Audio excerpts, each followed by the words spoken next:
Diagrama de cuerpo libre. Para el diagrama de cuerpo libre debemos observar la figura o la diapositiva. Obtenemos una estructura real y tenemos el diagrama de esa estructura, pero debemos analizar un poco sobre lo que es el diagrama de cuerpo libre. Es el primer paso de análisis para el equilibrio estático equivalente de un cuerpo. Es identificar las fuerzas que actúan sobre el cuerpo y a estas las llamamos diagrama de cuerpo libre. Es necesario que en este diagrama se muestren todas las fuerzas y los momentos que están en el entorno, ejerciendo sus fuerzas, de manera que estos efectos que puedan ser considerados para poder aplicar las ecuaciones de equilibrio. Entonces, observamos en la estructura real, me dice que tengo un vínculo de segunda especie, una articulación plana, ¿sí? Esta me genera dos reacciones. En mi diagrama de cuerpo libre, en ese punto A está la reacción en X y la reacción en Y.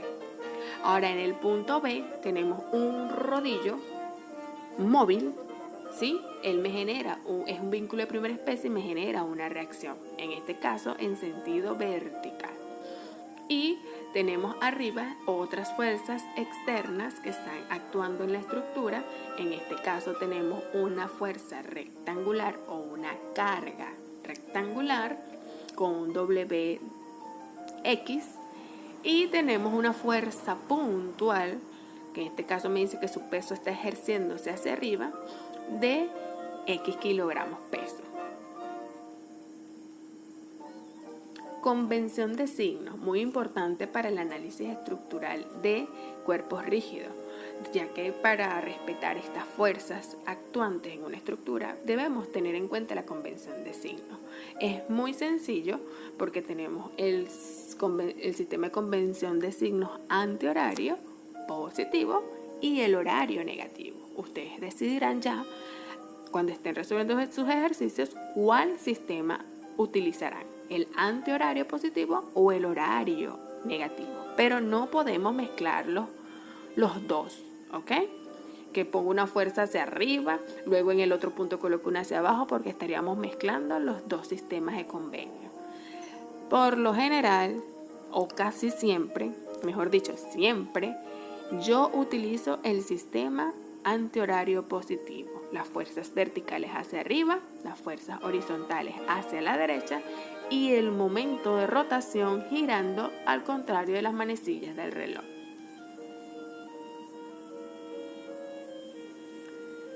Tipos de cargas. En esta diapositiva observaremos cómo serán nuestros tipos de cargas que actuarán en nuestras estructuras. La primera sería una carga concentrada o una fuerza concentrada. A esta la llamaremos P, ¿sí? Y va a tener, por supuesto, una longitud que debemos calcular o que debemos conocer para luego conseguir cuánto vale esa fuerza P. También existen los momentos aplicados. Este será entonces un giro o una rotación en un punto determinado de la estructura. Él me dirá si es positivo o negativo, depende cómo esté girando. Si está girando al contrario de las manecillas del reloj, ese momento es positivo. Y si está girando con las manecillas del reloj, el momento será negativo. Ahora bien, para las cargas distribuidas, tenemos que debemos conocer una resultante de estas fuerzas o cargas distribuidas. En este caso tenemos una rectangular y debemos conseguir cuál será su resultante. Esta resultante no es más que el área de esa figura. Tenemos un rectángulo, el área de ese rectángulo es base por altura. La base sería la longitud y la altura la que esté indicada en el punto P que se indique en la estructura. Ahora bien, tenemos ahora otro tipo de cargas. Estas son las variables. Pueden ser desde un triángulo, un trapecio, una elipse, una parábola y n cantidades de figuras geométricas que estuvieran actuando en nuestra estructura. En este caso observamos el ejemplo de una carga variable triangular. Pues debemos buscar su resultante, que va a actuar siempre de estas cargas distribuidas y variables. Siempre ese resultante va a actuar en el centro de la barra o del cuerpo que esté actuando la carga. Para conseguir ese resultante se consigue con el área de la figura que estemos buscando. En este caso es un triángulo, el área es igual a la base por altura entre 2, donde la base es la longitud, P es la altura de ese triángulo, y eso lo dividimos entre 2 para que nos genere la resultante. ¿Okay? Ahí en la diapositiva se observa entonces cómo sacaríamos esas resultantes. Grados de libertad.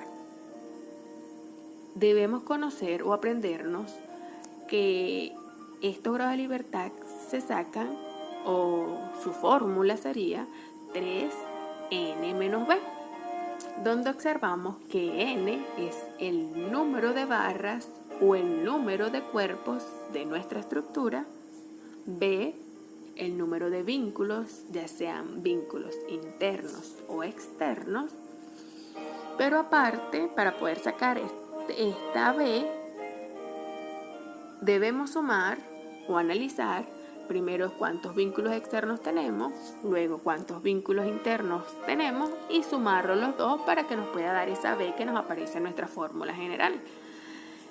Estos vínculos externos, por supuesto, van a ser las reacciones en sentido del movimiento impedido, todo lo que está externo a la estructura, o la vinculación que vimos anteriormente en las diapositivas atrás. Los vínculos internos los analizaremos entonces siempre cuando haya un nodo y una junta en una estructura. Hay muchos más vínculos internos, pero para este subproyecto solamente observaremos los nodos y la junta. Para ello también tenemos una fórmula donde nos dice que para el nodo va a ser igual a 2 por n menos 1 y las juntas van a ser igual a 3 por n menos 1, donde n va a ser igual al número de cuerpos o el número de barras actuando en el nodo, igualmente para la junta.